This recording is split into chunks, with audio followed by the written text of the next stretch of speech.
প্রচণ্ড তাপদাহে বিশুদ্ধ খাবার পানি ও ওটস স্যালাইন বিতরণ করেন ইউপি চেয়ারম্যান মোহাম্মদ সাখাওয়াত হোসেন লিটন। প্রচণ্ড তাপদাহে অতিষ্ঠ জনজীবনে বিপর্যস্ত সাধারণ মানুষ সহ ৪০ দিনের কর্মসূচি মানুষের মাঝে খানসামা উপজেলা ৬ নং গোয়ালদিহি ইউনিয়ন পরিষদের চেয়ারম্যানের উদ্যোগে বিশুদ্ধ খাবার পানি ওটস স্যালাইন বিতরণ করেন ইউপি চেয়ারম্যান। এ সময় উপস্থিত ছিলেন ইউপি সচিব সহ সকল ইউপি সদস্য মোহাম্মদ রওশন আলী রোকন শাহ, শ্রী বিমল চন্দ্র রায়, মোহাম্মদ শফির আলী, শেখ মোক্তার হোসেন, মোহাম্মদ জাহাঙ্গীর আলম, মোহাম্মদ সাদিকুল ইসলাম, মোহাম্মদ নূর ইসলাম।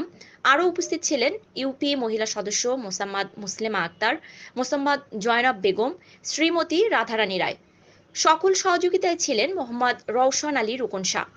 এ ব্যাপারে ইউপি চেয়ারম্যান সাখাওয়াত হোসেন লিটন বলেন, মানুষের সেবা করার প্রত্যয় নিয়ে ইউনিয়ন পরিষদের একজন জনপ্রতিনিধি হয়েছি। সাধ্য অনুযায়ী মৃত্যুর আগ পর্যন্ত জনগণের পাশে থাকার জন্য আপ্রাণ চেষ্টা করব।